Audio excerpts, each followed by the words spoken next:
when you're actually sitting in the water being circled by sharks, knowing that the boat you're in sinking, and you're there for 18 hours, you really look at death. You really look, what do I value in life? What are things worth? What have I done with my life? Huh. What has value here? And it devastated me because I realized that even though I'd been quite successful in the material world, I was pretty bankrupt in that I worked out that the only thing of value was heart.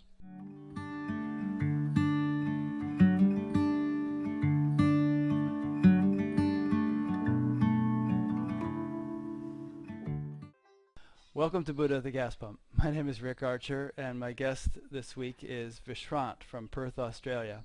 And Vishrant and I have been going through all sorts of rigmaroles trying to get our equipment working. We actually did an entire interview about a month ago and had technical problems, and we're redoing it tonight. But I really felt strongly motivated to do that, as did he, because we really enjoyed our conversation. And I think others will enjoy it too. And Vishrant has... he's a spiritual teacher of sorts, or not of sorts, he is a spiritual teacher in his area with a relatively small group of students. And he has a website, which I'll be linking to, where you can hear some talks he's given. But this talk will probably be more extensive and detailed than anything on his website to date. So we're going to sketch the course of Vishrant's spiritual life from his original sort of inkling or awakening to spiritual things to very profound awakenings that he has had over the years, and kind of, I think some people will be able to relate personally to some of the adventures he has been through, and others won't, because some of them are fairly extreme. So, as I recall, your first motivation or realization that there was something more to life than meets the eye came about when you're actually an adult and a successful businessman. Is that right? Yeah, it's true. I found that life had been pretty good to me in a lot of ways, in that I had been successful in business. So successful as a young man that at the age of 28 I was pretty able to cruise the world and not work, just hang out and spend money. What was your business that was so successful? I owned a publishing company. What kind of stuff did you publish? All sorts of periodicals for different charities, for different clubs. I was an anti-drug campaigner for 8 years. Anti-drug? That was my own journal. Anti-drug, yeah. Oh, that's great. And you started that from scratch, from the ground up, and by the time you were 28, you were financially self-sufficient? Yeah, it was a funny way to start it, because I didn't have any money at all, and I needed to be able to pay for printing and typesetting and sales stuff and the whatnot. So I started a company, first of all, that raised funds for football clubs. And it was interesting, because there's all this wine glut in the 70s in Australia. There was so much wine that the wine sellers couldn't sell it. So I had this idea that I'd create a label for these bottles of wine that had the football club colours on it and a little caricature of the club coach, and would sell them in the areas around Perth that club belonged to, and the club would get a percentage of the money. The vineyard would get a percentage for their bottling and their wine, and I'd get a percentage for setting it up and selling it all. And the wine grower paid for it all, because I didn't have the money to pay for it, but I ended up getting enough commission from it, because I had every football club in Perth done, to actually fund my publishing company.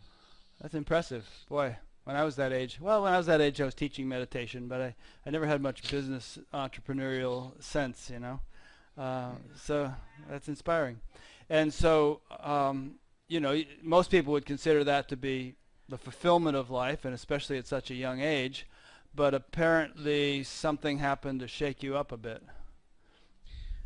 Well, I became a sannyasin, a disciple of Bhagwan Sri Rajneesh, and he introduced me to meditation and the possibility of something greater than just personal wealth.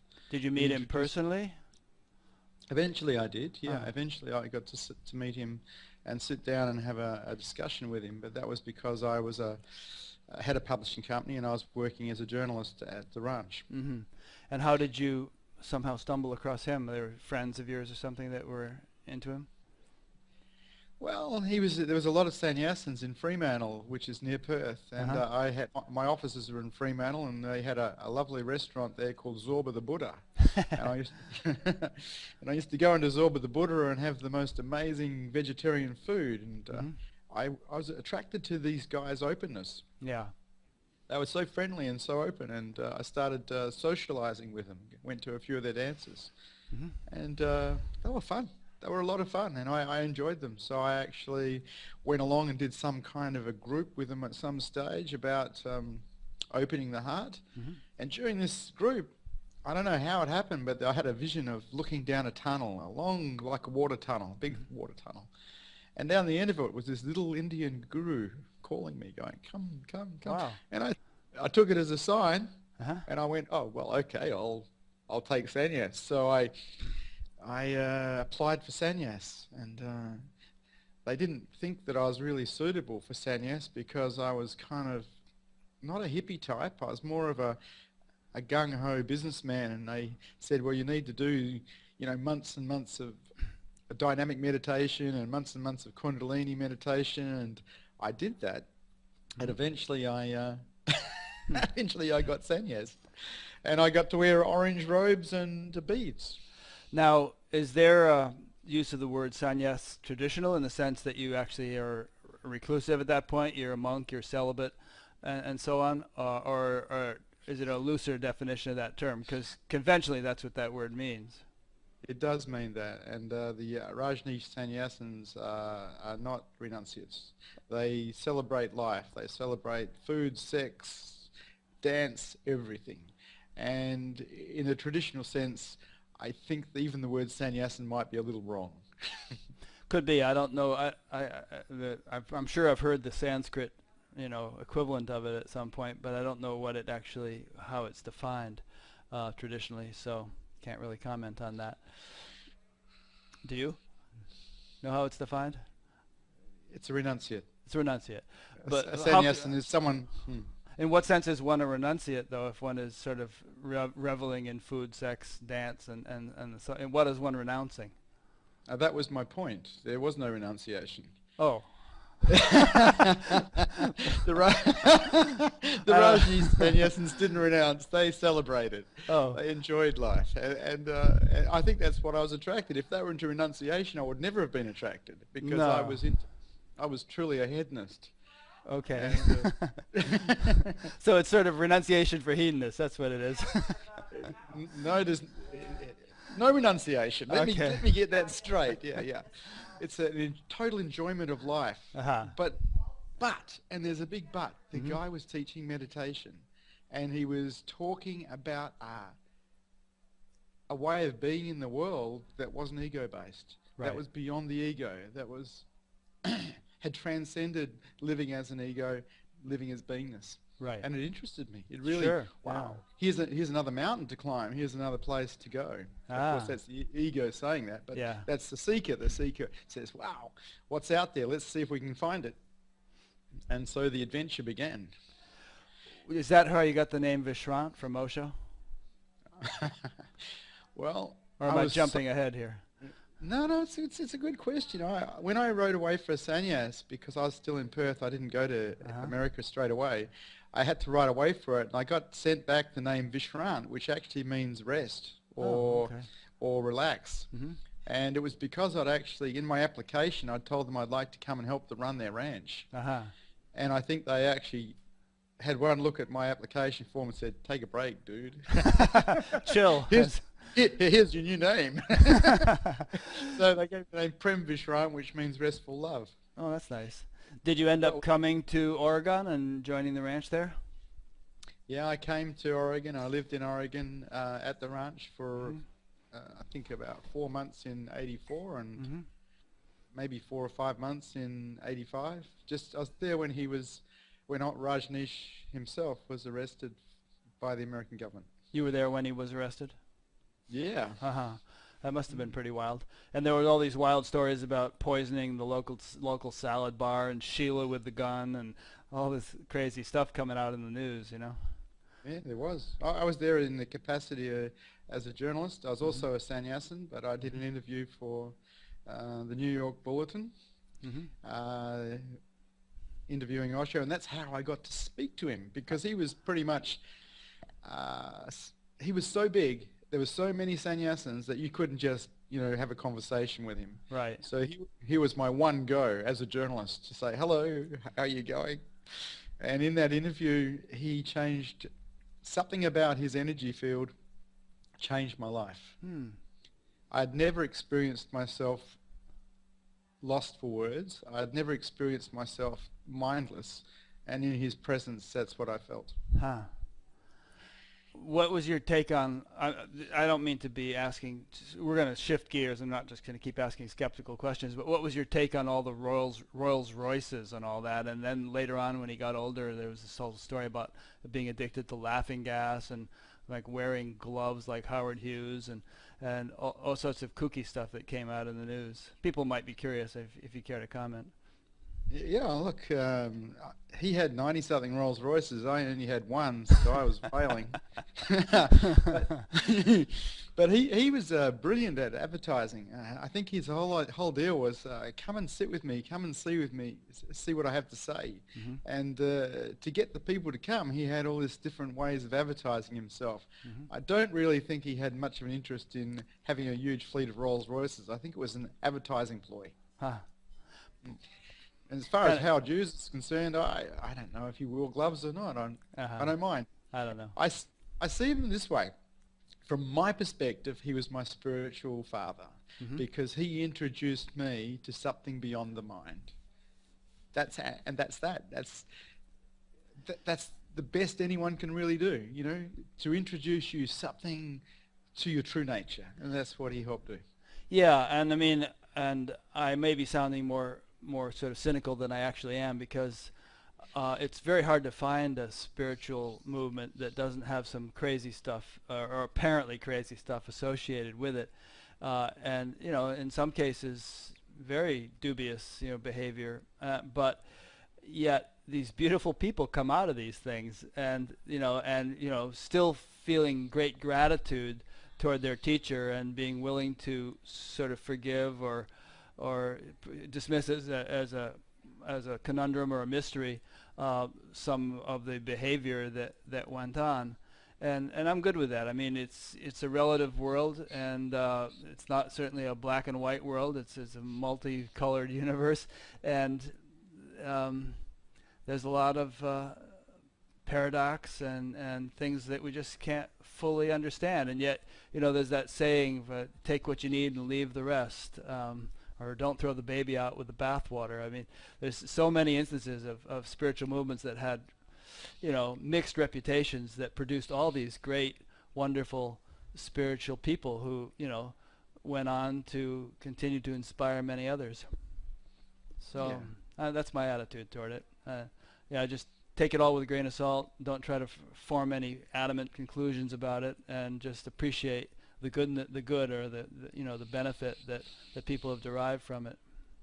Yeah, it's true. It's true with anyone. In my own experience, I had a great time.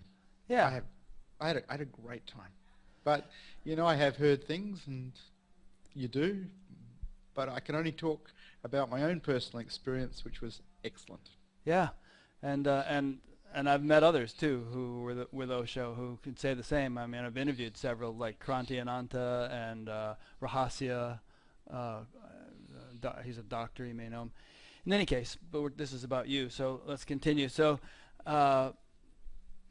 you presumably left Oregon. You said you were there 4 or 5 months. What is the next significant milestone in the journey? Yeah, well, 2 years after I interviewed Osho, I was out at, I was going to the Rolls Royces Islands, which are off the west coast of Australia, about 35 miles off, and I was meeting a yacht over there, and we were going to do some diving on the islands to check out some wrecks, some old wrecks. And I took off in the morning in a runabout high-powered runabout. It's only 16 foot or 17 foot long, to get to the islands quickly so I could join this yacht. And I hadn't looked at the weather. I'd got up in the morning and it was clear, you know, there was very little breeze, it was perfect. So I got my girlfriend and we got into the boat, we took off and the cyclone hit. How far out to sea were you when it hit? Well, it's not how far we were when we hit, because the islands that we were going to at their highest point are only 10 foot high. And the swells were like 40 foot swells. So they were just washing huge. right over the islands. No, they were washing right over the boat. Oh, I see. Right, okay. And I powered it up and I ended up 60 miles off the coast in very, very, very rough weather, in rough seas. Yeah. And at some point, the boat that I was in, the little dinghy I was in, or runabout I was in, had hit something in the water, a bottle or something like that, a cool drink bottle or something, and it had put a hole in the bottom of the boat. Wow. And the boat was sinking. And after, I was very sick, because I was very seasick, and after a few hours we were circled by sharks. Two very large hammerhead sharks were circling the runabout. So you're just bailing frantically and trying to stay afloat? The runabout had electric pumps on it, which were good. Oh, okay. And they worked for about 5 hours before they failed, before they burnt out. And I'd sent out a mayday, and they started a search for me. Oh, good, you had a radio.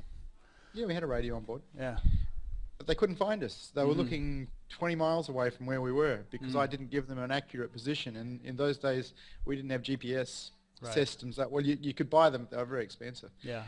And they looked for us. We were in the water for around about 18 hours, because the boat sunk down to gunwale level, and we were actually in the water, and the sharks were circling around, and the waves were breaking over the top of this boat. What kept it afloat with that heavy engine on it? Well, it was just there was a flotation foam in the sides, which was just enough to keep the boat afloat. I see. But there was a fear the whole time that the boat would sink, because it had quite a powerful big motor on the back. Yeah. So what happened for me was I realized I was going to die, and I was probably going to die from being eaten by sharks.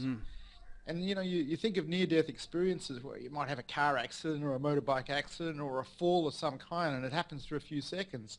But when you're actually sitting in the water being circled by sharks, knowing that the boat you're in sinking, and you're there for 18 hours, you really look at death. You really look, what do I value in life? What are things worth? What have I done with my life? What has value here? And it devastated me, because I realized that even though I'd been quite successful in the material world, I was pretty bankrupt, in that I worked out that the only thing of value was heart. And I wasn't a very hearty person. I was more like a business machine. And it broke my heart. Yeah. The whole experience broke my heart, because we did get rescued at 2 o'clock in the morning by an oil tanker, which was another whole trip, because we had to dive in. I had to dive in the water through the sharks to get to the nets that had been dropped by the oil tanker. But it changes you, because you all of a sudden have a look at, well, what have I been doing with my life? What's all this success worth? And it's not worth anything, because if you don't have love, you're bankrupt. Yeah. Reminds me of the Sermon on the Mount, or whatever it was. Remember that beautiful thing where Christ kept saying, you can have this, that, and the other thing, but if you don't have love, then you're bankrupt. Yeah. So that was the beginning of the year, and then I decided to go to Italy. So I went to Italy and lived in Italy for a while, and then into London, and I was there for about 6 months. And a friend of mine who I was in business with, we were in a research and development company, suggested I go to see Paul Lowe, or Tirtha, in Italy. He had a mystery school there, just for a weekend, because he felt there was a little bit of sadness in me. And he was right. And I went there, and I was doing this 2-day group, and then I was going back to London to continue work, and I never went back. I stayed with Paul for 5 months. And Paul was running a mystery school. It was a great mystery school. He took me apart pretty much daily. So we talk about things that change your lives. That was 1987, and I mean, gee, that was a big year of change. When you say he took you apart, do you mean to say he was sort of a harsh teacher? I mean, in that sense, took you apart, or more subtle than that? it's this way. It's a bit like, most people, even if they can see you, they don't tell you what they can see. Most people just let you go your own way and do your own thing. And Paul was one of these guys who had an ability to see. He could see you. And he was willing to tell you what he could see. Now, what you did with that was your business, but it's like, if you've got a whole pile of belief systems running that are keeping you contracted and you've got someone who's showing them to you, now you can see him as a gift or you can see him as the enemy, depending on who you're trying to impress. And for me, Paul was one of these guys that just showed me how to undo everything, how to undo all the belief systems, how to get free of all the knots inside. And he was very clear man. That's great. And so what shape were you in by the end of that? Well, let's put it this way. I came back to Perth and I gave my companies to my staff because I'd realized that what I wanted to do was wake up to my true nature and find heart. And that my business dealings as a publisher, which is pretty high pressure, were in the way. I didn't want to sell my companies because my staff might have been put out of work, so I actually walked in the office, had a meeting one day, and I just gave all my companies to my staff members, and I walked out. You couldn't have just continued to own the companies and yet and derive profit from them, but not have to put much time in? You needed to kind of sever your tie with them entirely? I already didn't have to put time in. I was already had managers in place. I was living in London, in Italy. Yeah, it's true. I just didn't want the connection any longer to them. I wanted to be absolutely free to take my shoes off and walk around Australia, which I did for 4 years, as pretty much like a bum. So you literally took your shoes off and started walking, kind of like Forrest Gump, if you've ever seen that movie. You just started walking. Yeah. Yeah, life is like a box of chocolates. Right. You never know what you're going to get. Right. No, that's what happened. And I ended up walking all around Australia. I went about 4 or 5 times around Australia for about 4 years. On foot? Or you were hitchhiking and stuff? No, I hitchhiked. Yeah. I had a little backpack and I hitchhiked around and I had no shoes on because I felt like I'd got out of touch with the earth. I felt like I was living in my head and I wasn't in touch with the earth anymore, and I wanted to feel the earth under my feet. Yeah. So I took my shoes off because as a businessman you're pretty well heeled, Right, yeah. I get it. And I was out of touch with reality in lots of aspects because, you go into a restaurant and you look at the menu and you look at the price. I hadn't looked at the price of a menu for about 8 years. I didn't even know what $1 was worth. You just got whatever you wanted, yeah. Yeah. So it was really nice because what happened was I gave all my credit also to my staff, to my credit controller. He set up a company, a debt collection company with that, and I actually went broke. Financially broke, and went around Australia for 4 years without any money. How did you eat and stuff? I worked here, I worked there, little manual labour jobs and things. Yeah, nothing that involved being a businessman. Nothing that involved me putting myself under that kind of pressure of being a businessman. It's not like I had a breakdown or anything. I didn't have a breakdown. I just had enough. Yeah. And I wanted to find out if people could like me for me rather than what I could give them.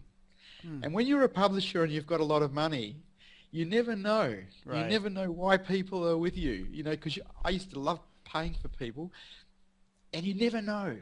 And to be able to meet people and they meet you and you're a nobody, not a publisher who's successful, but a nobody, they like you for you. And it was great to find there was people who actually liked me for me and not for what I could give them. As you were walking around Australia, did you have any sort of interesting encounters with Aborigines? Yes, I did, but that's another story. I mean, were they sort of they have this reputation, some of them, as being kind of wise and spiritual and, all that. Was that your experience or maybe not? It was my experience, yes. Okay. I met some elders in different places, and I believe I connected very strongly into what they call the dream time, which is their spirit world, and I had some adventures in there, and that was also a part of the journey. It was like a shamanic journey around Australia, going to all the different energy centres like Ayers Rock, and which is Uluru, they call it Uluru now, and Mount Tambourine. These are places that are like thousands of miles apart, but these are the places I went to because I was interested in having a look and feeling what the Earth was like. Is there anything that happened, in terms of your inner experience in these places or with the Aborigines that's worth recounting as part of this story?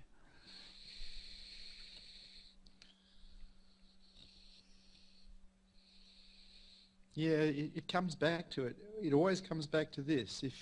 If you haven't got heart, in my experience, if you haven't got heart, you're broke.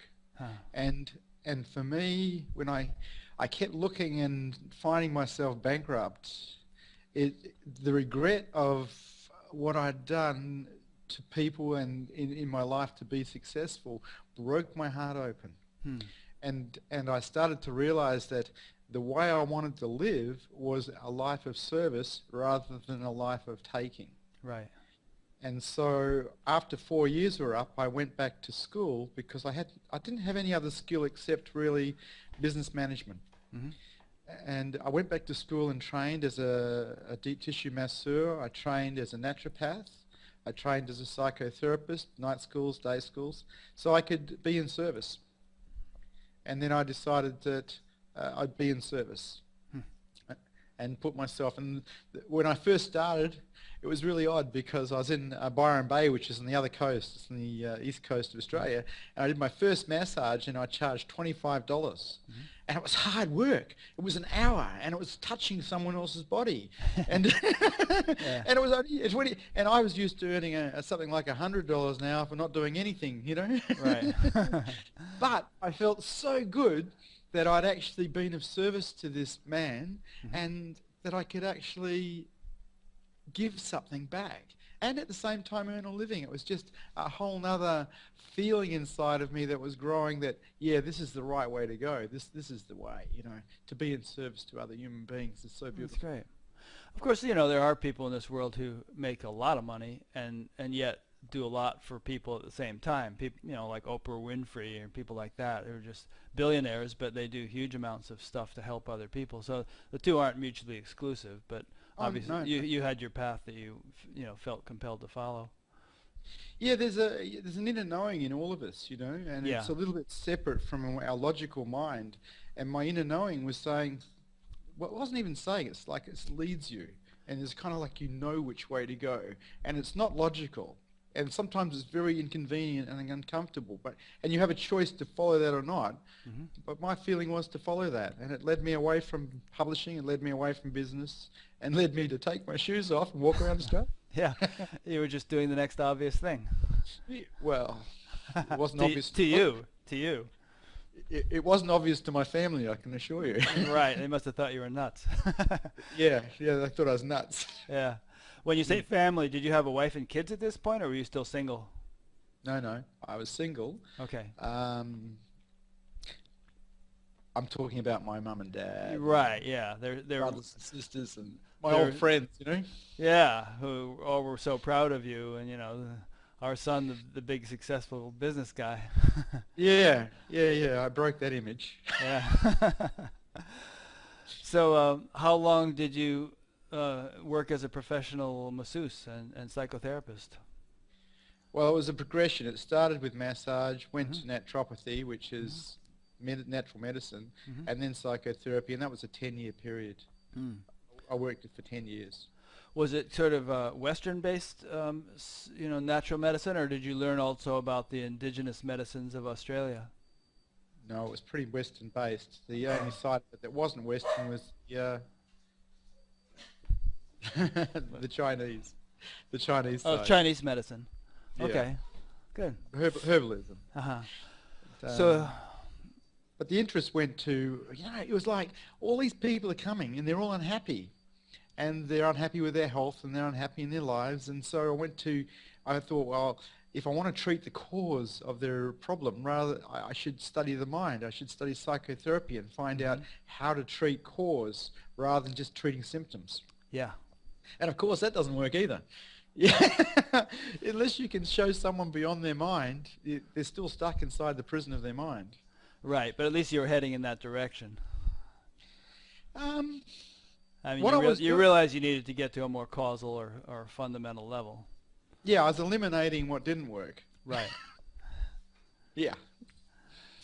And then did you then eventually reach another hiatus where you sort of felt like, well, I've taken this as far as I can take it, and it's still not enough, so now what? Okay. No, that wasn't what really happened. What happened was when Osho Rajneesh died in 1990, I felt like I'd lost my spiritual teacher. Mm-hmm. But I decided to keep meditating, and I meditate every day. And I decided to play a game called, in the beginning it was called Zero. And the game works something like this. If you upset me or something upset me, anything upset me, and I became aware of it, how fast could I come back to zero? How fast could I come back to nothing? Mm-hmm. And it's a game I played with myself for 10 years. It's like I'd find myself contracted or in resistance, and as soon as I became aware, how fast could I go back to nothing? How fast could I be empty again? Right. And by empty you mean non-reactive. I think you just said that.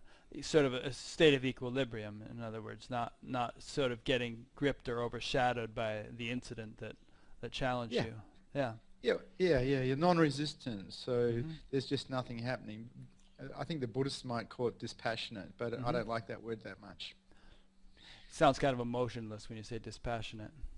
It does, and it's not so emotionless as it is, it's no resistance. Right. It's like allowing life to come through you and not being in the way, not offering resistance to life. Yeah. And that game, yep. I was just going to say, so is that a game that you got better and better at as you went along through practice? Yeah, when I first started it, I was terrible at it. I'd noticed that I was contracted, and I'd support the contraction, Yeah. because I think that we like to be right, and righteousness gets in the way.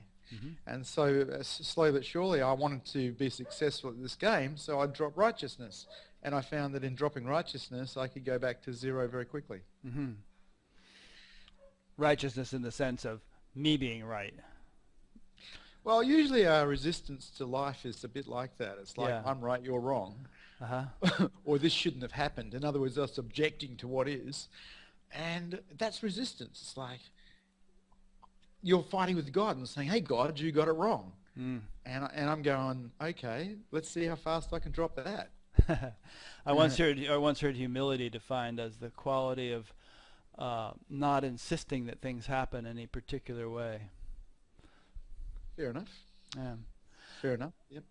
And would you say that this game you played and the ability to sort of go back to zero is being in that zero state, as you define it or as you call it, compatible with assertiveness? I mean, does one become a pushover, sort of just letting oneself be, knocked this way and that in order not to resist anything? Or is it somehow possible to balance, determination and assertiveness as needed with that sort of frictionless, effortless, non-resistant state?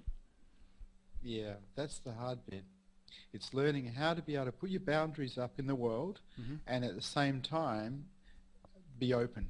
So, when someone confronts us or disagrees with us, quite often we rise in resistance, and we talk from a space of resistance, and we put forward our boundaries from a place of resistance.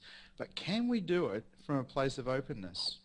And that was the task. That was my goal. It was like, can I actually be in the world and still express my boundaries strongly, but can I do it from a place of wide openness rather than a place of contraction and resistance? Yeah. It's an interesting exercise, isn't it? I mean, because the two things are paradoxical, the two things are contradictory, and yet one can culture the ability to, incorporate them both simultaneously. Oh, absolutely, we can. It's like when I have children, and when we're having to bring boundaries in place for our children, can we do it from a wide open space, or do we have to do it from a contracted, angry space, or a frightened space? So it's like you notice that you're contracted, you notice that you're upset. Can you open up again and still put the boundary in place? And it's a challenge. It's difficult. I'm not going to say it's easy, but that was the game. The game was zero. And it changed. It changed over time. It changed to what I called openness. It started as a game called Zero, and, and it changed into a game called openness. It's like, can you meet the world with openness no matter what the world is doing to you? Mm. Or are you going to close every time you disagree with how the world is with you? Mm. And children are probably a pretty good litmus test because you get immediate feedback on what's working and what's not. I mean, for instance, did you find that when you were really remaining open and yet firm with your children, that you got the sort of desired resultant change in their behavior, as opposed to when you were, more rigid and closed trying to deal with them, and it didn't? Was there any kind of correlation in terms of the desired outcome? Results. Yeah, in terms of results. One would hope so, but not necessarily. Kids want what kids want. They want an ice cream, they want an ice cream, and that's Right. it. Or they want to do this, they want to do this. Yeah. It's not necessarily about getting an external result. It's about the internal result of you being able to stay open. Mm. And yeah, I think that dealing with children from an open place is a much better way to deal with children, but it's still not really about what's happening outside you as much as it is about what's happening inside of you. Can you stay open no matter what? The game and the challenge is called openness. Yeah. And you start from now. Because look, life offers us opportunities to close every moment. Yep. Every moment, because we can resist. We can just get a thought we don't like and go into resistance. Or a wife can walk in the room and tell us to do something we don't want to do, and resistance. Can we notice that resistance, or can I notice that resistance and just let go and go back to nothing? Yeah, that's good. I think it's a very valuable point you're discussing here. Did you ever hear the story about the Zen monk who he had some followers, and he was living in a village, and this young girl in the village got pregnant by her boyfriend, and she accused the Zen monk of it, of being the father. And so the parents were irate, and they brought the baby to the Zen monk and the Zen master, and said, "Here, he's yours, take care of him." And the Zen monk said, "Is that so?" And of course all of his followers were disgusted, and they all left him.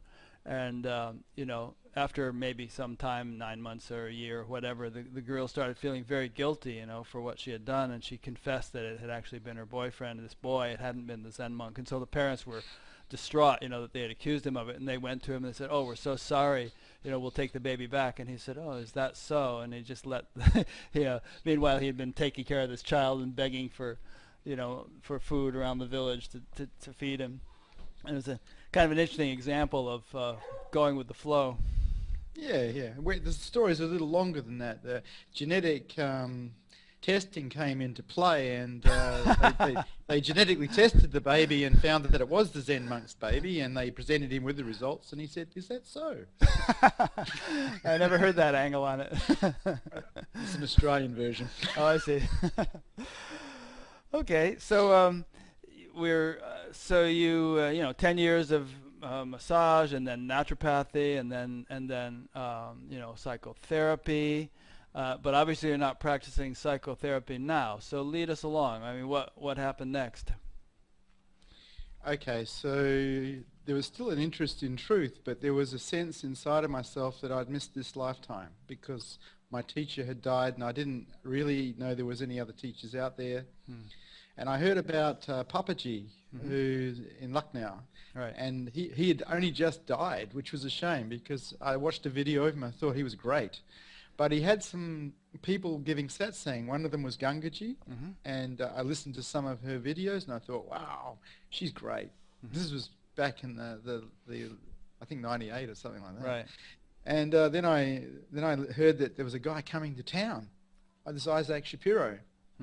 So he was coming to town 400 kilometers south, or what's that, in miles, about 300 miles south of here. And I booked some accommodation, and I got the family all ready, because we were going to go down to, it was down in Denmark, which is south of Perth, and we were going to sit with this guy and see what he's like. And then I got a video of him, and I watched this video, and it was called a relationship video, and he was sitting there with his wife giving therapy to people and I didn't agree with it. It's like, I just didn't agree with this guy. I thought, oh God, but I'd already paid for the trip down to Denmark. So I took the family down there thinking that I'm not going to get anything from this man. And I went in and I wasn't even interested. I sat at the back of the hall as far away as possible. I wasn't interested in scrambling to the front, as a lot of people do. And he walked in the room, and I went into beingness. It's like the fire inside of me after that was just huge. Everything was given to truth. Had you had experiences of going into beingness like that before, or was this your first time that something of that degree of profundity had happened? No. I'd had satoris in the 80s, and I'd experienced myself, an absence of myself and experience of beingness, and so it wasn't an unfamiliar experience, but it was unexpected. Unexpected, right? Yeah. Unexpected, and it was like all of a sudden this fire for truth lit in me again. And I was willing to throw anything on this fire, anything that got in the way, any obstacle that was in the way. And it changed my life because I had a new direction. The direction now was to open up and let go of everything and find myself as that. And of course that's the ego that wants to do that, but it's the ego that's a seeker. And in that throwing everything on the fire, in that devotion to that, you start to experience yourself as that. So it's a little bit metaphorical to say throwing everything on the fire. What exactly do you mean by that? What were you metaphorically throwing on the fire? All belief systems, all righteousness, anything that contracted and was in the way of the expansion, anything that was in the way, anything that brought awareness back to the mundane. So self-inquiry was used to bring awareness back to itself continuously for a long period of time.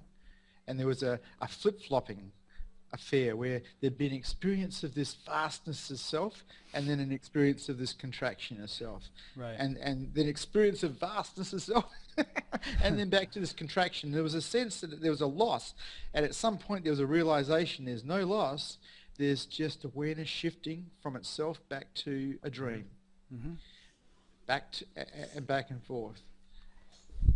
And then and this was different than your exercise of coming back to zero or coming back to kind of a simple non-grasping state that you had already been practicing for some time. This sounds like an order of magnitude greater, although it does sound similar.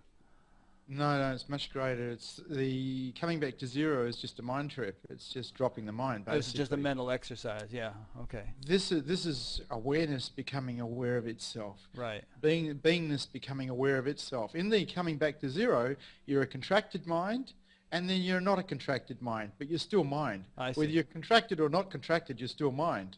This is awareness, aware of that the mind appears in. Awareness of what everything appears in and is. And it's a different experience. It can't really be described, actually. It's profoundly different. Were these oscillations from that to contraction and that to contraction at all within your control, or were they completely automatic? Did they have anything to do with anything you could, I mean, could you do anything whatsoever to cause them to trigger these expansions, or were you just kind of holding on for dear life and going along with the ride? Okay, that's a good question. Sometimes it was holding on for life because it pulls you in. It's like you as an I are thinking, I'm going to look for that, and you find it pulls you in. Well, that's the sense. It's not quite correct, but it's a sense. But there was also self-inquiry because I was very keen on Ramana Maharshi's methodology of self-inquiry. So I could ask the question, who am I, and then start to disappear as an I, and there would be this expanded reality of self. And then the mind would come back in again. And often you'd have this combination. You'd have this expanded reality of self, and you'd have the ego standing there somewhere, the truth and the lie, if you like, standing together. But the lie with the I was now kind of like a phantom rather than something really solid. Right. It was like you could see through it. And it didn't have the power because it had lost its credibility in that here I am as truth without an I, and here is the I as just knowing it's not real anymore. Right. knowing that what's real is beingness and it's just a dream. And without projection, without an imagination, it doesn't exist. Knowing it, because we're so keen on the belief that I am the body, I am the mind. But it's a belief. Yeah. You take away imagination and there's just nothing here. There's no one here. And there was this experience of the two together. And then the mind has a choice which one to serve. Mm-hmm. You can serve the ego, you can serve the I, or you can serve truth. If you're serving truth, for instance sake, as a mind, you'd be continuing to self-inquire. Mm-hmm. You wouldn't be actually getting involved in the story of I.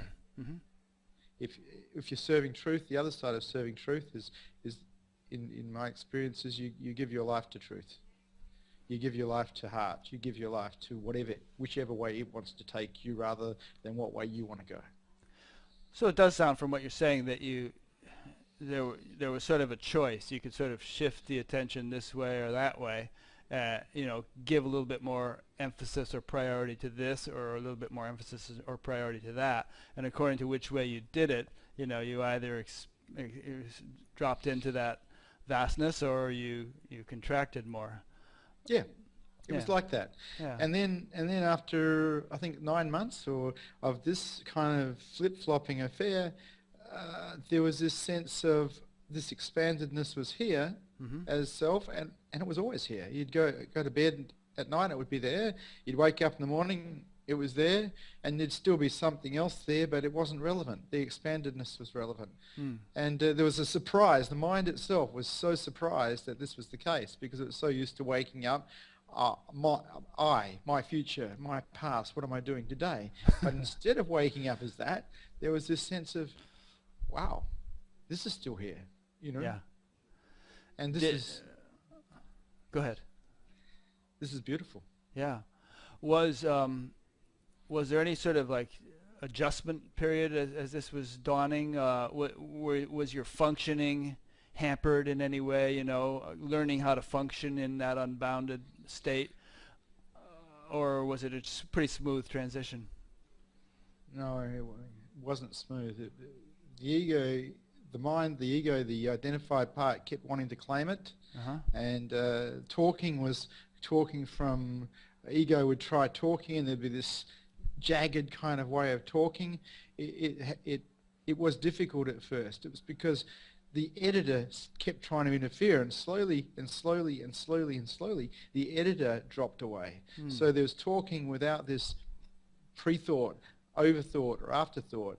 The editor started to disappear into the background, and it became much easier. But for me, I didn't know. I didn't have a teacher available at that time. They were all overseas.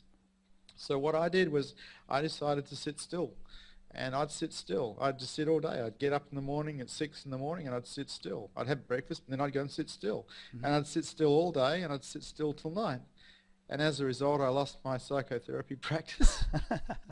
I lost my naturopathy practice because people would come as clients and I'd be sitting there with them, but I couldn't talk. Well, I see. You were still going to the office. You weren't just sitting in a room. You were still going to the office, but you just weren't very animated. It was in those days I was homeschooling my children, and I was actually operating from home. I had a clinic set up on my house, so people would come to the clinic at the house. I see. So I didn't have to leave the house. I just go into the clinic, and they'd come in and they'd tell me their problems, and I'd go but that was about it.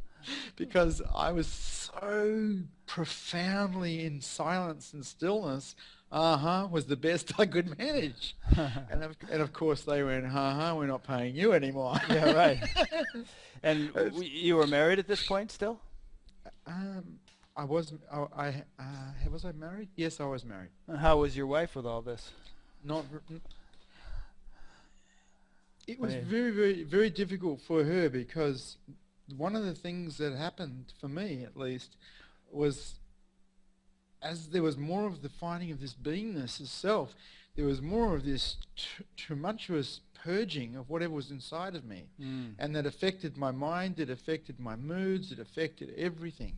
And there was an unwillingness to cooperate in a lot of ways. I just wanted to sit in my room and be alone. And I feel that it was very hard for her in those years. And I say years, it wasn't just months. and because it was like there was a huge pouring out of energy that had been stored for lifetimes, I guess. But it's huge, huge, huge. And it sounds, and you're still with the same woman? You're still married? Yeah. Oh, right. Well, she did leave for about 18 months, but she came back. Well, she sounds like a trooper. She's great. She's and great. And it sounds like also you didn't really, I mean, you didn't really have a whole lot of choice in the matter. It's like this thing was so big and it was so relentless and so kind of insistent, you know, the changes you were going through, that you couldn't put a lid on it and just sort of be a normal guy. I mean, you just had to go through what you were going through, right? It seemed that way, but I don't know, because I actually did support it rather than not. You allowed it to sort of. Yeah, I didn't fight it. It was like I wanted it. Yeah. My mind wanted it. It wanted this, and so it was willing to pay whatever price was required to support it. Were you optimistic that there was going to be a light at the end of the tunnel? You know, that you were going to somehow pass through this dark night of the soul or whatever you were going through and things were going to be nice on the other side? Or was it really unknown territory and you had no assurance of that? Had no idea that there was ever going to be anything different than what was happening in the moment. And that was okay, because beingness is here and beingness is beautiful. Even though there's all this other stuff might be happening, beingness is beautiful. And my mind was in absolute, and still is in absolute, adoration of beingness. It's a devotee. You know, from the mind's perspective, I'm a total devotee of truth and heart. But as far as your practical life was concerned, you had no assurance that you were going to become a more functional person at any point. This could have gone all your life for all you knew. I had a suspicion I was going to end up in the gutter. Yeah. Well, you could always throw your shoes away and walk around Australia again, I suppose. And it wasn't that unrealistic, because I lost my client base as a naturopath. Losing your income. Yeah, and what happened was people started coming to me because they wanted to find out about truth. They wanted to sit with me, and that was nice. And so there was a changeover where I went very, very poor for a while, but it picked up. But there was a willingness in me. There was an absolute willingness to go totally broke. Yeah. To end up in the gutter. To whatever it took, whichever way it took me, I was God's girl. One way to put it. Yeah. So that's kind of interesting. So there's just sort of gentle transition from, supporting yourself with patience to having spiritual students come, and I presume they donated or paid some little fee or something to enable you to sustain yourself. Yeah, it was in the beginning, it was all by donation. About, I think, 5 years ago, I changed it to operating a mystery school, and that people come and they pay a fee to come to a mystery school. Standard tuition or whatever. Yeah. Well, it's a set hours. It's nine 3-hour meetings a week. And if they want to come to them all, they can, or they come to a few. I see. It's up to them. And but I have a feeling that your personal story isn't finished as you've related to us. There were some more profound or dramatic shifts or awakenings at some point, right? Profound. Well, but pardon my use of terminology, but so you were still going through this kind of transitional thing where you were, you hadn't completely stabilized or solidified in this, beingness. Okay, so beingness is always stable. Let's put it that way. Right. And it's where awareness is at. It's if you put your awareness on all the junk, if you put your awareness on the world, that's where you live. We pretty much live where awareness is at. Yeah. And awareness here is no matter what is happening, it's on itself. There's this sense of stillness and silence and vastness. It's here. And at a certain point, did that become unshakable, sort of a point of no return, so to speak? Yeah. Well, that happened around about 12 years ago. But But what I was trying to say before is that even though that had happened, there was still all this junk coming out of the body. There was all this stuff. And I noticed that my mind, even though there's a sense of vast expansion of self, the mind was moody. And for about 2 years, there was a sense of being drunk all the time. And I thought, because I'd studied the Sufis a little bit, that it was divine drunkenness. But it occurred to me after, because it stopped, that it was actually the experience, or the beingness, and then the mind experiencing purging at the same time. And it made the mind feel like it was drunken. And then one day it just went absolutely crystal clear. Bang. It just stopped. So all the purging and the the catharsis and all that stuff that continued to go on, it just stopped, bingo, like that. The drunkenness stopped. The drunkenness stopped. Well, do you still feel even now that there's some purification or purging or whatever going on, or did you finally reach a point at which all that was finished? From time to time, things come through. It's just it's like you can't see what you can't see. Right. What's unconscious in you is unconscious in you. Yeah. So I can sit in my room and be absolutely everything, and then something might come through like a cloud. Yeah. And I haven't been interested in story for about 12 years, but you get different things come through. But nothing matters. It's like, so what? You can pay attention to it and get caught in that, or you can just let it pass through. Yeah, and it just passes. Yeah, it's kind of, I love the analogy of letting the river take you rather than you trying to swim. And in trying to swim the way you want to swim, that's also analysing what's going on. That's you trying to work it out because you want to be safe.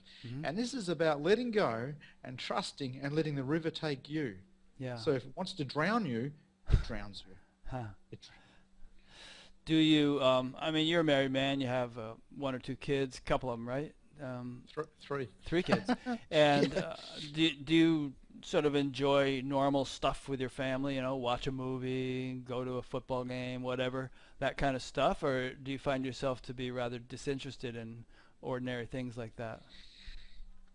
Yeah, I lost interest in all of that around 12 years ago. I'll still watch movies, but it's like I prefer to be alone. I don't go to football matches, but I do get involved in things for the sangha or the group that come and see me. As far as my family is concerned, I try and get involved in what they're doing, but there's not much interest. There's not a great deal of interest. I prefer to sit in my room by myself, which might sound very selfish, but there's just not a great deal of motivation to do anything else. Yeah. The family's okay with that? The family's pretty good. They we homeschooled our kids. My wife's also a naturopath, and she stayed home to homeschool them, so they get a lot of mum, and I'm here all the time in the house. Yeah. I'm just not very active in other ways. My life just changed. It went from being very active in the world to very quiet in the world. So it was a real change for me, because I was one of these people who used to be into everything, and then I went into stillness and silence. Yeah. Interesting. I'd say it's been difficult for them.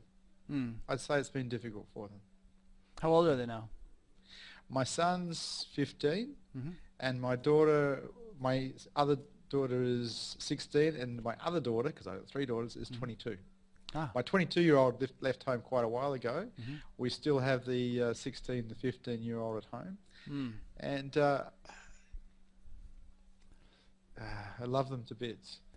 That's the age at which I was just really going into my hellacious years. Oh yeah. Becoming a real terror for a couple of years there. So. Yeah, me too. I was bad news when I was a teenager for everyone. Yeah. So the school that I have, the mystery school that I have, I get them involved in that to some degree because we have a sport. I got them involved in martial arts, in sword play, and for a while there I taught it and practiced, but nowadays I'm sitting still again. Mm. But my son last night was out with the group called Templestone Swords, and they were having a training session with Kingsley Swords. There's about 30 of them get together, and they play swords. They armour up, and they've got these shinais, and they do all the different sword motions and have fun. Great. So you're saying that the sword stuff or the martial arts are actually part of your mystery school? They are indeed. Yeah. Okay. Everyone participates. Everyone who's in the mystery school. What else do you do in your mystery school? I mean, what's the curriculum, you know? I mean, what sort of practices or whatever do people engage in? Oh, okay. So we come into satsang, we come into a meeting, and people tune into the background if they can. They tune into that and see if they can find the background as themselves. Beingness, yeah. Beingness, yeah. And they might then just stay like that, or they might actually have something in their life that's knotting them up that they want to have a look at, some kind of belief system that they're holding, something with a relationship that's not working for them, and there's an attempt to have a closer look at that and look through it and see how that particular belief system might be keeping them trapped. So you mean they'll articulate their belief system to you, and then you'll kind of help them to see through it? Is that what you're saying? Yeah. Yeah. Okay. So that happens. The other thing that happens is people just give their opinions about things, and because we're all pretty friendly with each other, there's not a very big group, and in giving their opinions, they start to see the possible places where they might be stuck and caught and contracting and losing this beautiful expansiousness to come back to this solidness. And recognizing, there's something they haven't seen before. There's something that's actually keeping them trapped in a way of living that's unpleasant, maybe. So in a way, you're teaching them the old come back to zero game that you used yourself, right? I mean, it's more than come back to zero, though. If you just let go and come back to zero, you don't see the belief systems, so they'll repeat themselves. In looking at your mind, in watching your mind as you're doing this, in seeing through your mind, you see the belief systems, and then you don't have to repeat them. If we don't see why we contracted, if we don't see how it happened, it just keeps happening. I see, right. So you can kind of relax out of it, but if you don't see why it keeps constraining, then it's just going to keep doing that. Yeah, that's my experience. Yeah. It's like this game of zero that I used to play, or the game of openness that I used to play, has allowed my mind to go like, I think Ramana talked about like having an elephant walk around in his hut, something like that. It's like the mind feels like a bomb's gone off and it's gone it's just flat, you know. And I put that down to this practice of zero, because it's easy for us to stand up solid and be strong. It's easy, but can we actually be nothing? Because that's the hard bit. So these people come to this group, and all sorts of things happen. All sorts of things come about. People have satoris. People see what's in the way. People learn to love each other. I mean, how beautiful is that? Learning to love people. Absolutely. Do you use a sort of a Byron Katie-ish kind of system to help people dismantle their beliefs or their grip on their thinking? You know, I'm eclectic. I'll use anything that works, and from time to time, I've definitely used Byron Katie work. Whatever works to help a person see through their mind, to see what's in the way. I'm not stuck on anything. I like John de Ruyter's teaching of being tenderly okay with whatever appears. I mean, that in itself, to me, is one of the best teachings I've ever come across, because the ego can't defeat it. You know, with self... Sorry. No, go ahead. You go ahead. Well, the thing with being tenderly okay with whatever appears is the ego can't make anything of that. If you're tenderly okay with what it is, the ego is disappearing already. Whereas with self-inquiry, which is Advaita Vedana, there's the possibility of using it to escape stuff. You know, you're feeling uncomfortable, so you inquire and you get away from. Well, that's just another escape technology.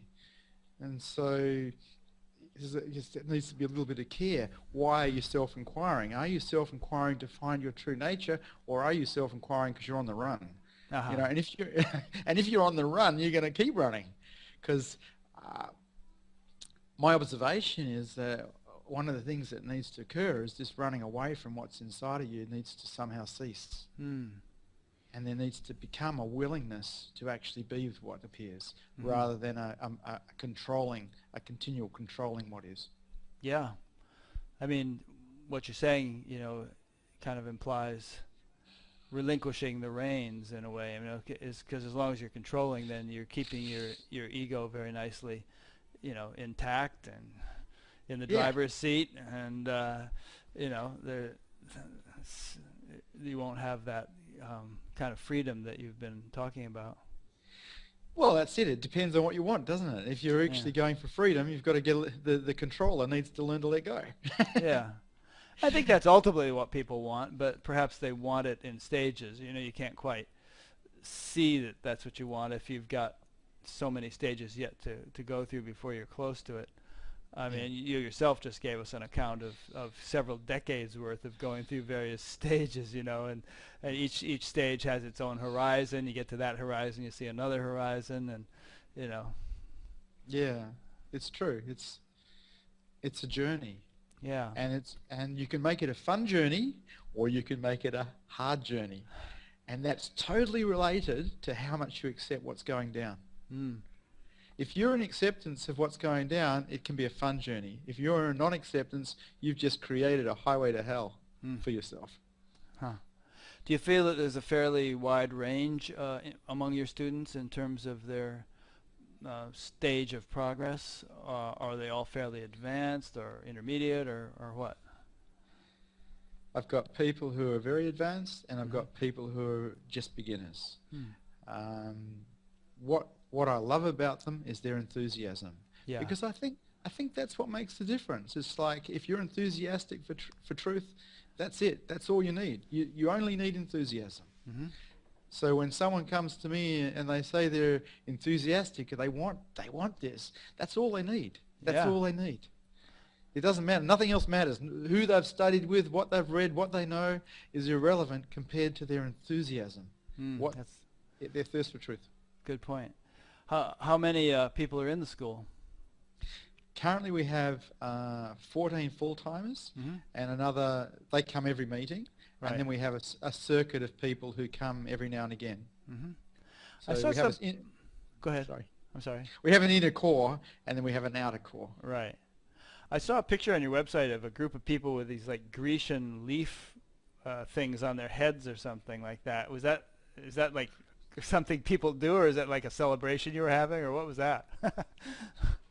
We have parties for birthdays. So every time someone has a birthday, we try and put two of them together, and we have a party. And every party is fancy dress.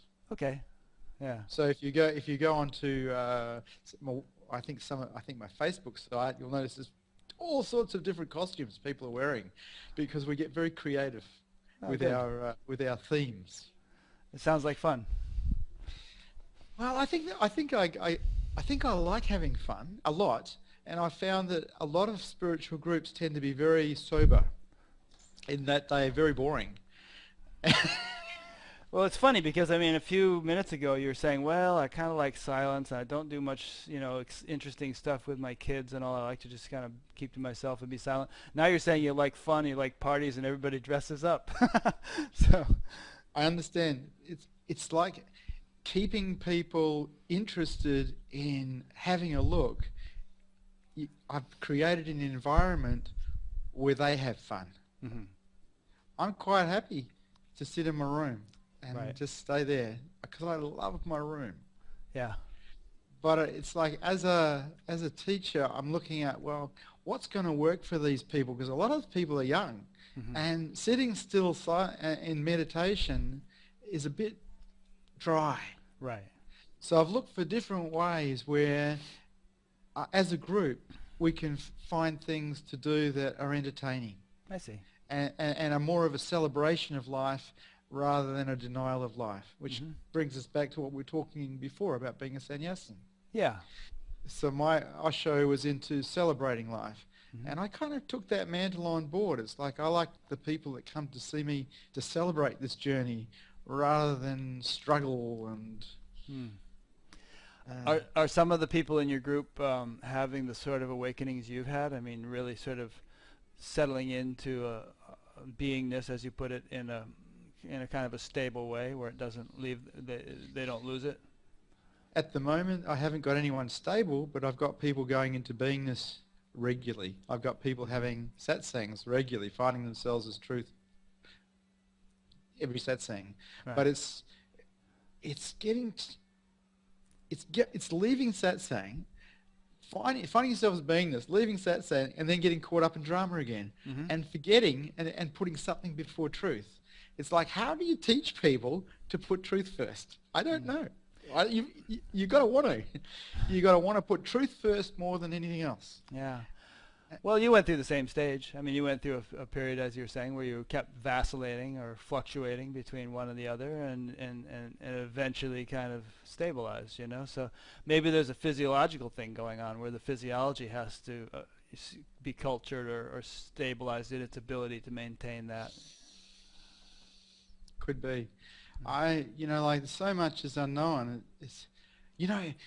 I didn't have a teacher who taught me how to teach. Right. I kind of like have a guess at it. I sort of, all of a sudden there was this knowing self as beingness, and then people wanting to know, well, how do you do that? And I'm going, yeah, I don't know.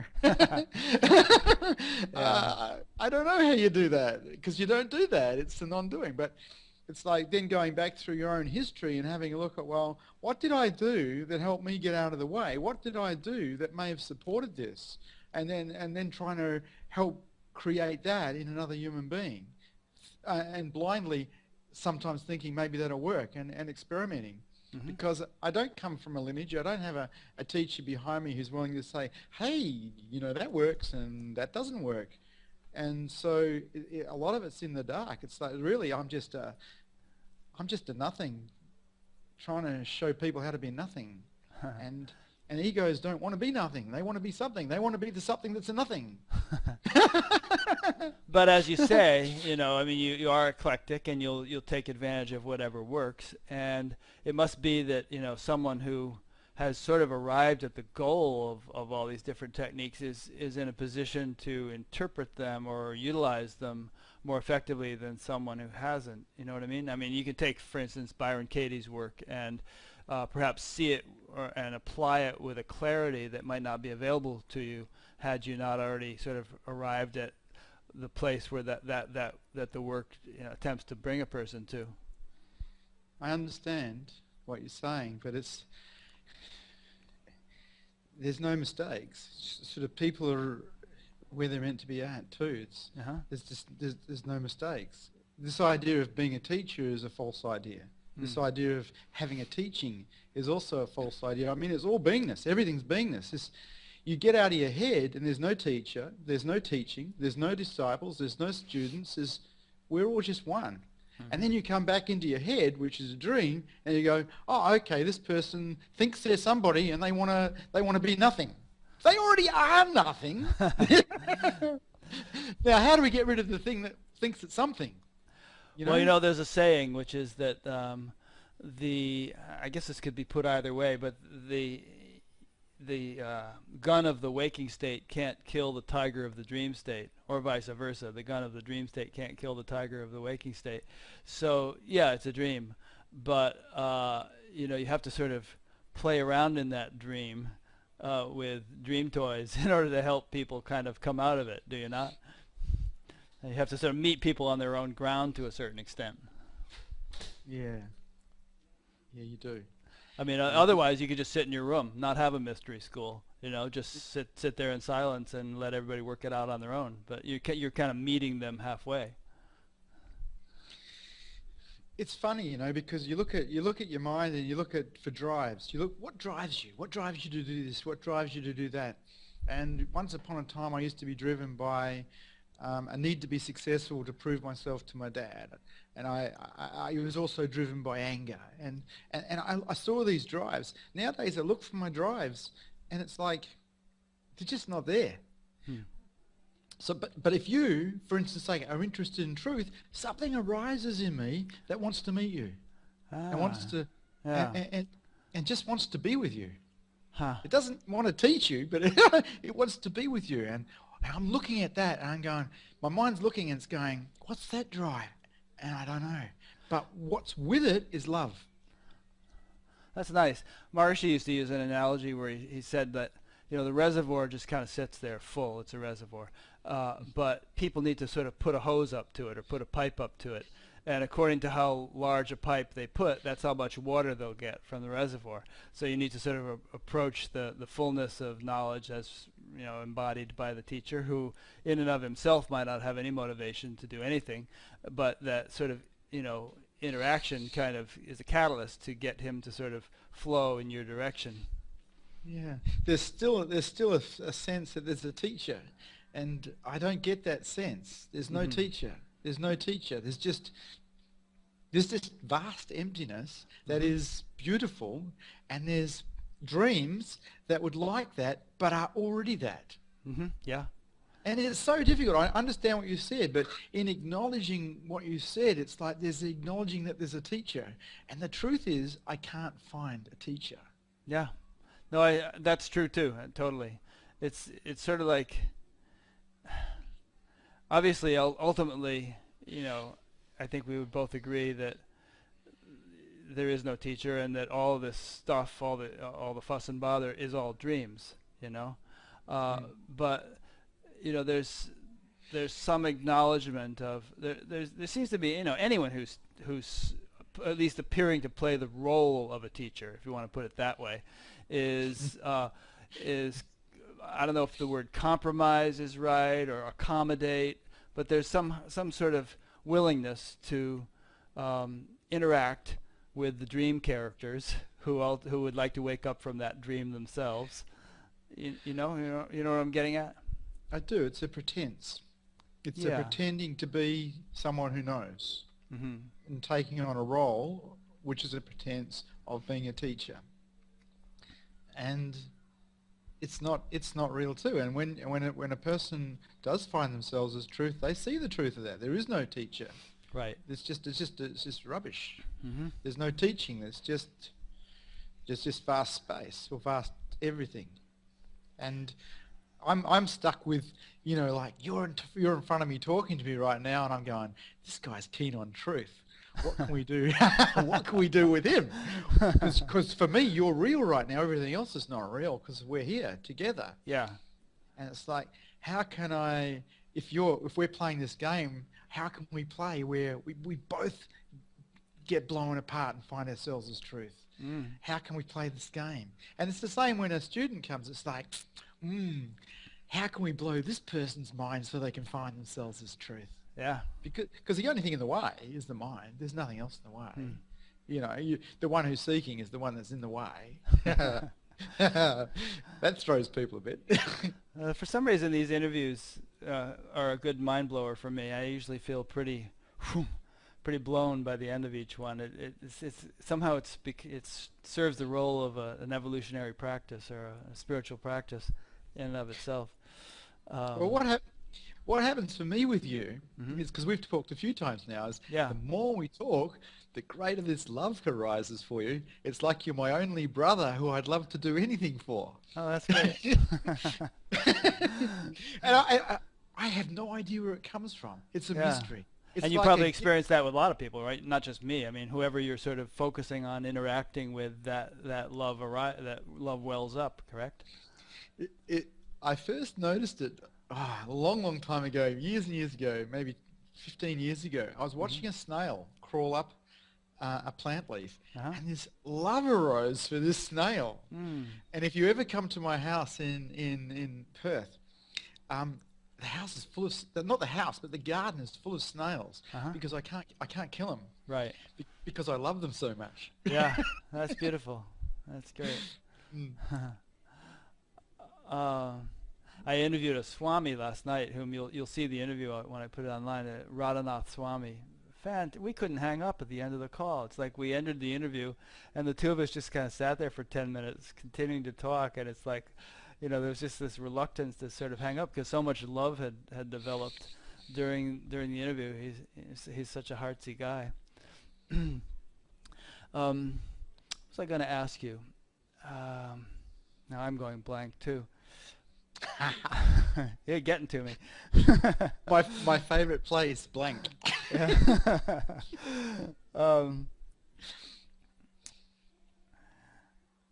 Well, I have drawn a blank for the first time in a long time. Oh, I know what it was. I was going to tell you a little story. We were talking about illusion and how everybody's a dream character and all that.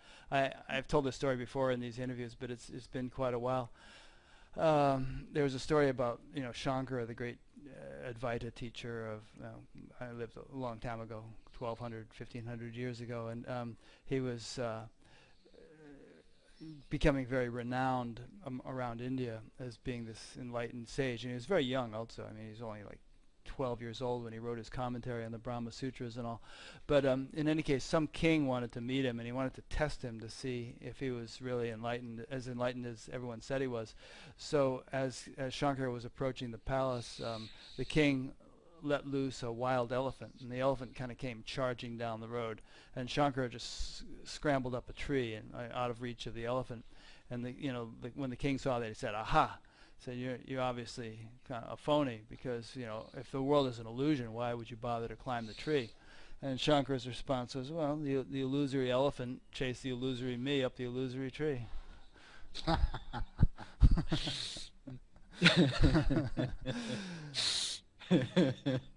I guess the moral of the story is, you do take action. You don't just say, oh, the world is an illusion, and splat, you get squashed.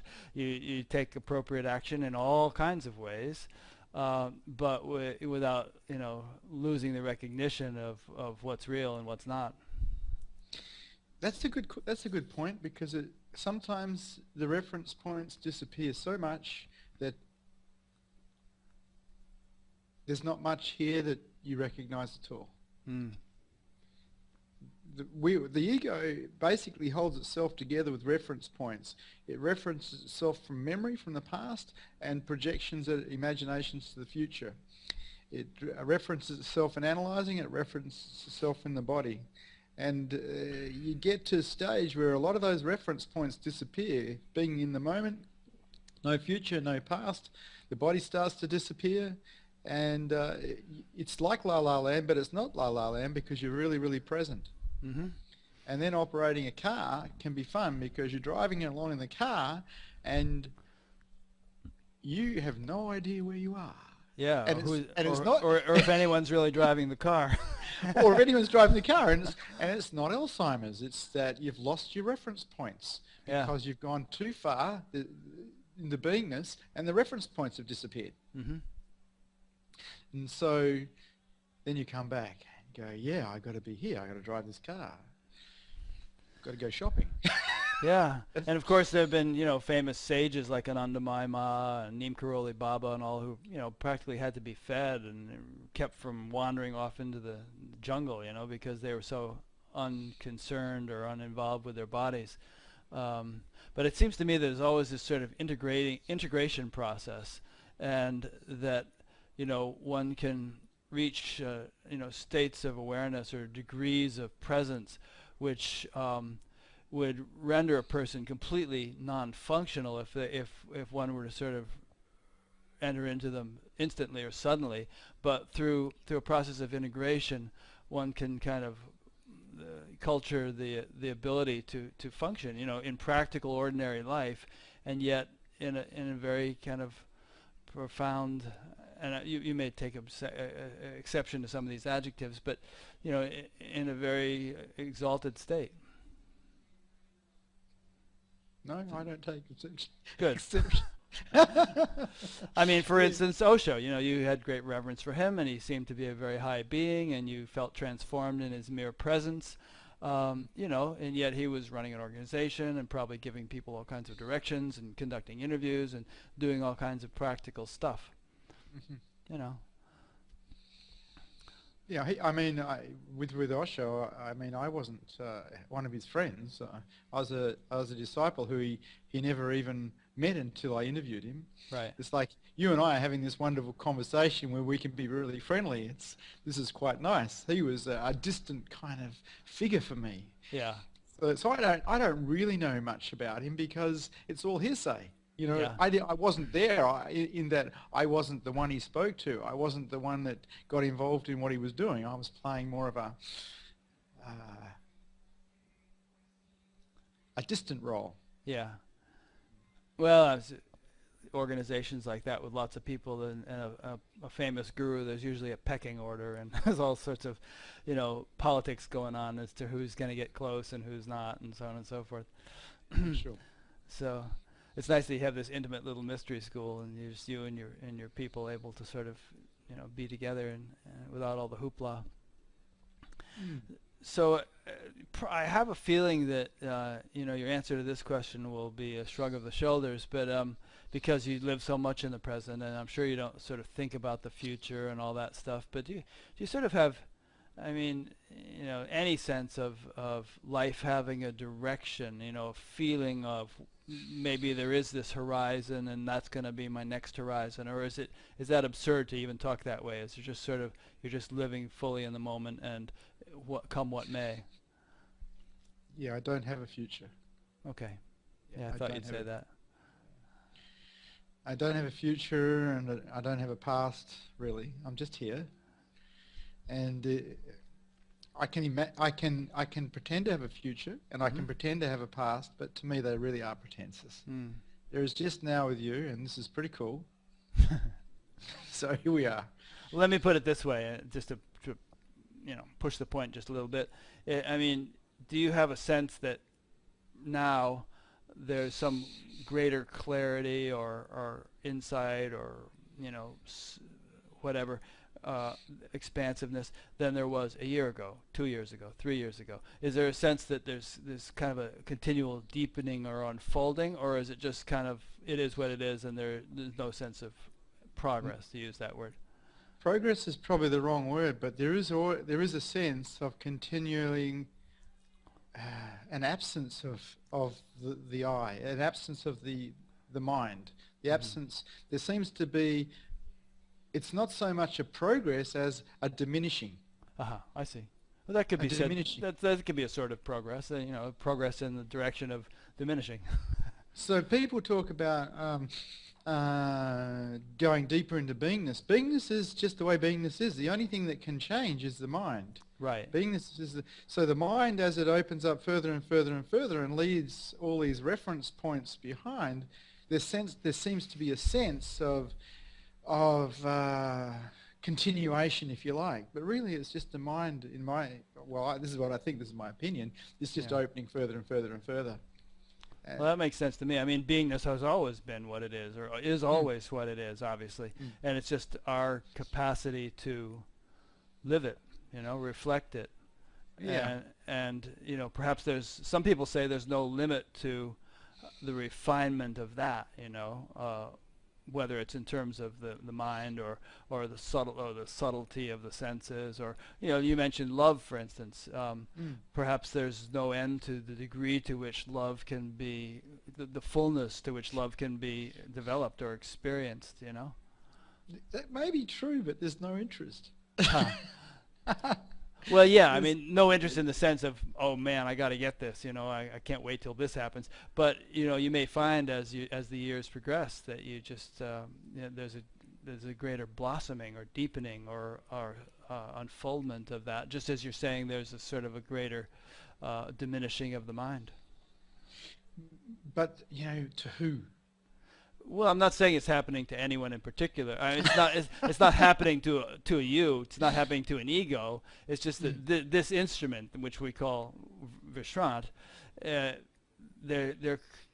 could continue. I don't mean to be putting words in your mouth. This is more in the form of a question, which I'm asking as a statement. But there could be a kind of a further refinement of that instrument. I'm not saying it has any effect on beingness. I'm just saying that as an instrument, who appears to interact with other beings, students and whatnot, there's a sort of a further development, a refinement. It could be. Yeah. But there's no interest. Papaji had a way of putting it which I liked. He said, look, if you're at the airport and you're in the waiting room waiting for the jet, you don't change the furniture around. Right. And what did he mean? Elaborate a bit. What did he mean by that exactly? Well, it's like, here we are in this place. Why alter anything? Everything's okay. Yeah. Why refine anything? Everything's okay. It's just a waiting place that the body will die and it'll all go. Nothing needs to change. It's all perfect as it is. It's like nothing to do. It seems like there's something to do before you find beingness as self, but after you find beingness as self, everything's just happening by itself. There's nothing to do. There's no real interest in refinement. Well, at least from my side, I have no interest in refinement. That's over. Right. Well, I wasn't actually implying that you did. I was just saying that maybe it'll happen anyway, you know, because of the natural sort of evolutionary force which seems to be carrying everything along. That in itself could be the engine of further refinement without any sort of, you know, personal motivation or interference or, you know. What if it goes the other way? What if the mind comes back really solidly and starts thinking it's to somebody and starts suffering because it goes into resistance in life? That could happen too. I suppose it could. Do you think it would? Think that's likely? I don't know.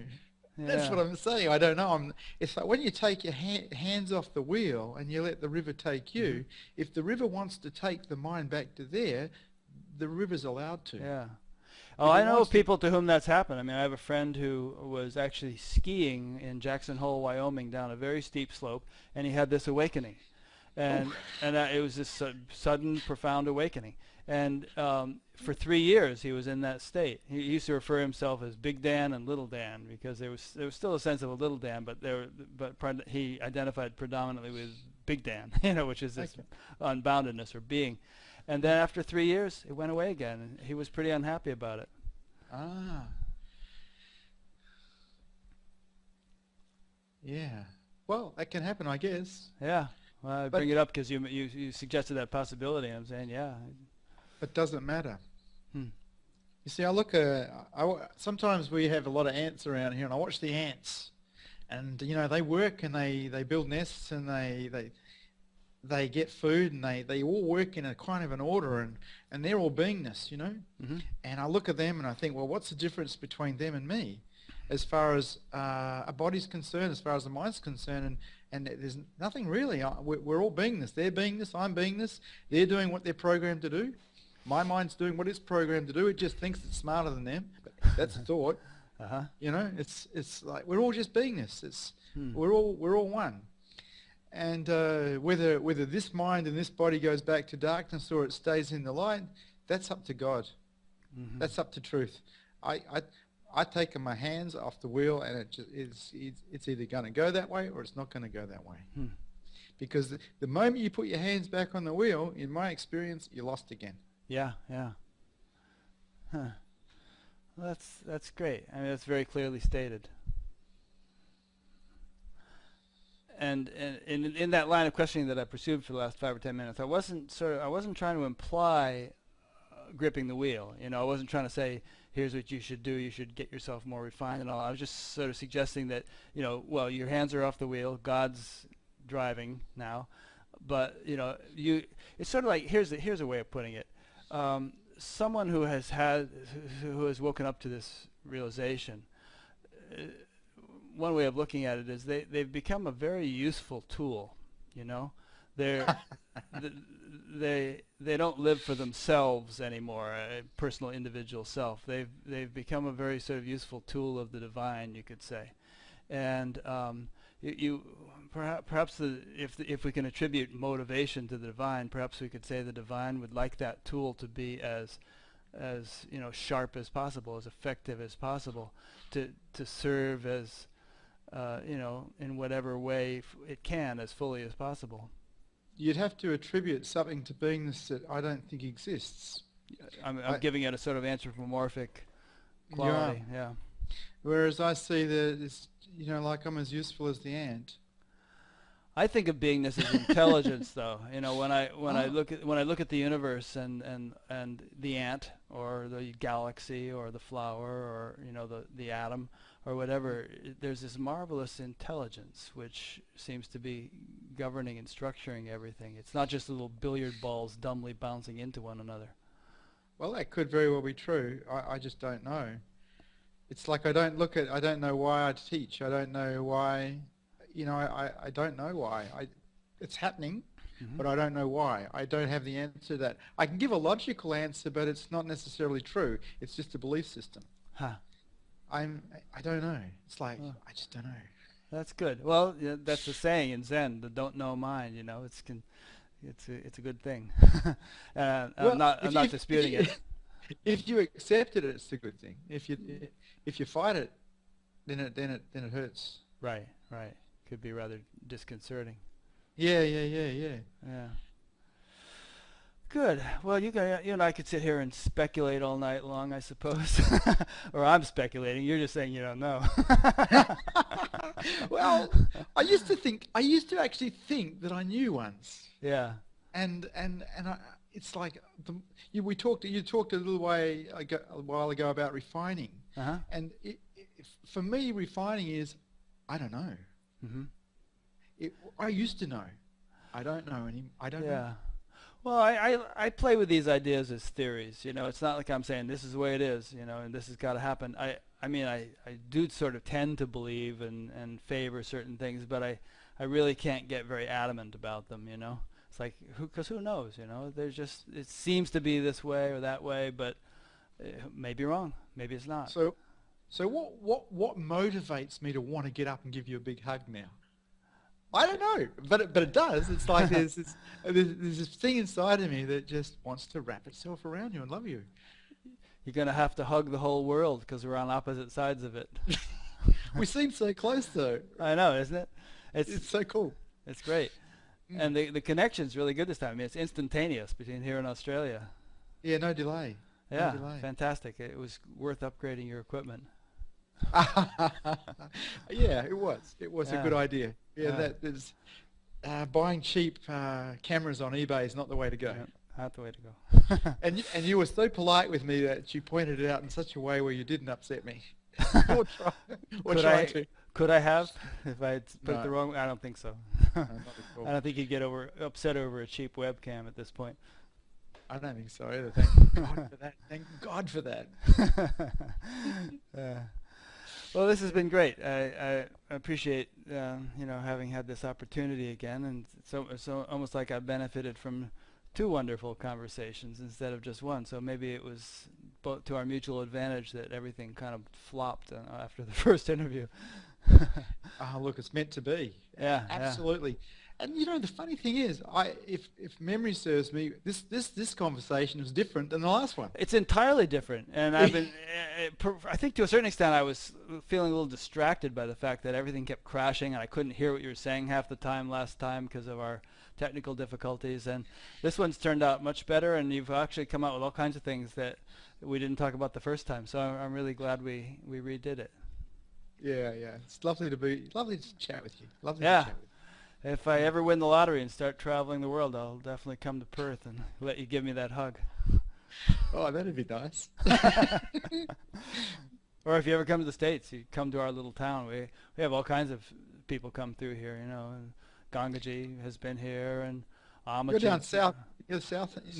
Southern Iowa. It's in the Midwest, kind of about 4 or 5 hours west of Chicago. Oh, okay. So it's not where I thought it was. No. Look it up on a map. You'll see Iowa. I will. Fairfield, Iowa. It's like you're sitting at the table with me and we're having a cup of coffee right now. Yeah, I know. It's great. But anyway, we've got about 1,000 people probably listening to this within a few weeks, so we better wrap it up because they might be getting a little bit bored by this chit chat. So let me do that. I've been talking with, my name is Rick Archer. You've been listening to Buddha at the Gas Pump, which is a series of interviews with people who've had a spiritual awakening. And if you've listened to many, you'll note that I define that term rather broadly because I think that spiritual awakening and development in this world is a rather large basket, which shows up in many forms. And I've been speaking with Vishrant, who lives in Perth, the area of Perth, Australia, He has a website which you can find a link to on my website, batgap.com, and you also find there all the other interviews I've done and will do. You can sign up to receive an email every time I post a new one. There are little discussion groups that develop every time I post a new interview. People start commenting on it, and they comment on their comments, and sometimes we go on pages and pages of discussions. So if that appeals to you, you can find it there. And in any case, I appreciate, firstly, I appreciate your participation, Vishrant. I've really enjoyed this, as we've said, and I appreciate the participation of those who have been watching or listening. And we will see you next time.